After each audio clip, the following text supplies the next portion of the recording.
Itatanong ko lang po, another Politico report also Parang surfaced. favorite niyo yun ngayon. It's a CCTV footage po showing na bumisita po kayo sa Batasang Pambansa toward the office of House Speaker Martin Romualdez. Sa kasagsagan daw po ito nung usapan sa national budget. May we know, sir, kung ano po yung purpose nung... Malamang galing din sa kanila yan dahil ang paninira na na-trace naming paninira laban sa amin ay nanggagaling din sa Kamara.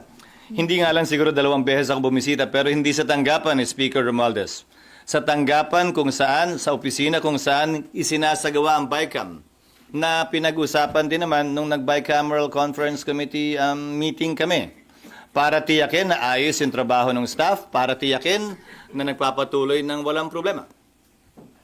Again, these are insinuations that you are merely carrying coming from those who want to politicize that particular instance. Pag hindi naman namin ginawa yung trabaho namin, edi issue din. But what are they insinuating?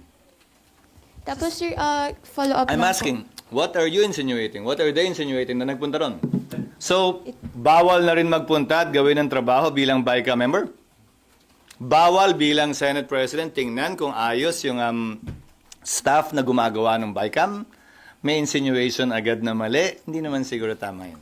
That you made sure though, that you made sure na yung mga changes as you proposed, mapapasok sa DAA. Again, that is an allegation. That is an allegation wrought with malice. At ulitin ko, sino yung nagsabi?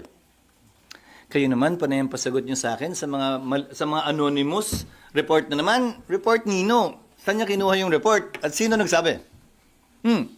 No, answer me. Sino? No. Sino nga yung kino-quote ng report? Hindi naman pwedeng wala, di ba? Again, this is clearly a PR job. Although it is, and I know it is, sasagutin pa rin kita kasi wala naman akong tinatago eh.